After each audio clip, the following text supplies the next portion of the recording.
principios. Vamos a ver ciertas cosas sobre los principios, ¿sí?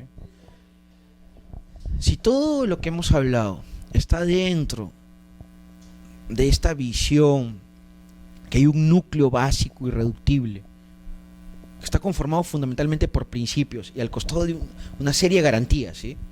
No solamente hay principios para limitar, también hay unas ciertas garantías mínimas que se establecen en el procedimiento sancionador que permiten proteger derechos procedimentales de los administrados que se ven involucrados en ellos. Fundamentalmente esas garantías provienen del debido procedimiento, ¿sí? Fundamentalmente, que también es un principio de derecho, digamos. Pero ese núcleo irreductible está fundamentalmente y esencialmente formado por principios, ¿sí? Y por principios bastante conocidos, ¿sí? El principio de legalidad, uno, el principio de tipicidad, el principio de retroactividad, el que había adelantado, principio de derecho al debido procedimiento, el principio de proporcionalidad, ¿sí? El principio de causalidad, mal llamado causalidad en Perú porque debería llamarse principio de culpabilidad, pero bueno, así está llamado nuestra legislación. El principio de derecho de presunción de inocencia, ¿sí? El principio de garantía del non bis in idem, que luego hablaré porque está francamente en serios aprietos en los últimos días, por resoluciones administrativas fundamentalmente. Y el principio de garantía de la prescripción de la infracción. Son los grandes principios que se reconocen incluso en nuestra legislación positiva. Uno va a la ley de procedimiento administrativo, en la parte del capítulo sancionador, y antes de hablar de todo el orden procedimental, de todo el procedimiento, hasta de las definiciones alrededor de estas cuestiones, lo primero que hace el legislador peruano en la 2744 es plantear un capítulo sobre principios, dándole por tanto el valor sustancial que se merecen los principios punitivos.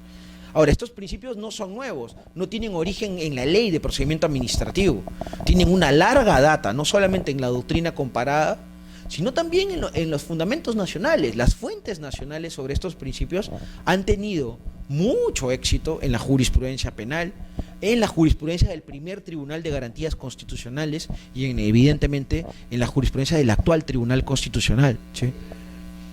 Sin perjuicio de eso, también existe mucha data, muchos datos sobre estos principios en los pactos internacionales de derechos humanos en los cuales el Perú forma parte y que, por ejemplo, tienen un fuerte componente jurisprudencial en las sentencias de la Corte Interamericana de Derechos Humanos que han impactado sobre ciertos principios que estamos hablando. Entonces, los principios que vamos a tratar no son ni nuevos, ni excepcionales, ni raros en nuestro derecho. Ahora, que los operadores no los quieran usar y luego se vean sometidos a problemas ante las sedes judiciales es otra cosa, ¿sí? Que los empleados públicos sientan que pueden desconocer los principios o las garantías que producen ciertos principios, ese es otro tema. La inaplicación antijurídica de principios en casos concretos que necesitan de estos es una violación del sistema de fuentes del caso. Y si violas el sistema de fuentes, evidentemente el que corrija esa decisión se va a dar cuenta del déficit de fuentes. Entonces, los principios son fuentes de derecho y cuando están en leyes reconocidos positivamente, son fuentes vinculantes que necesitan ser aplicados. El gran problema de los principios, y creo que esa es una tara nacional, es que no están correctamente ejecutados y aplicados por los operadores.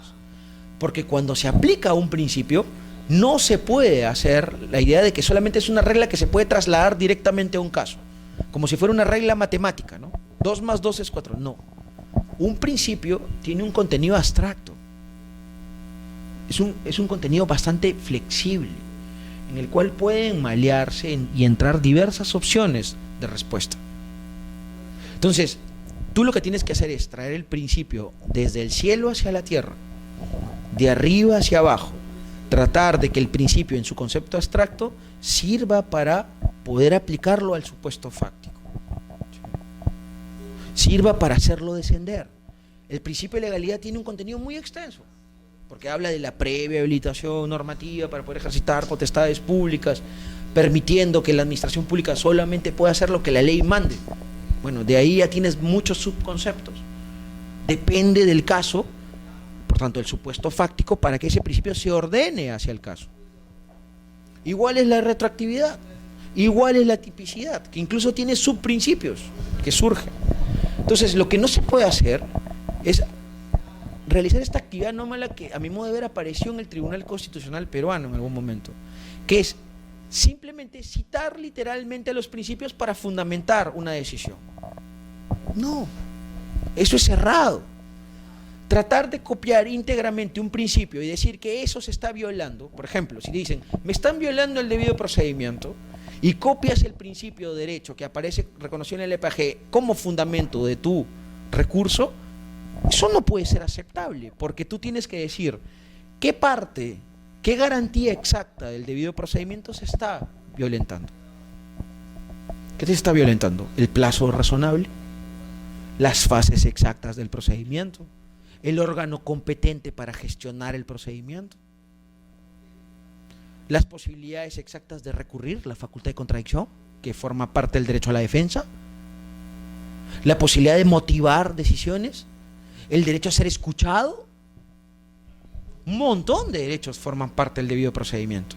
Y por tanto no podemos hacer simplemente la alusión genérica de que se viola ese macro derecho, principio.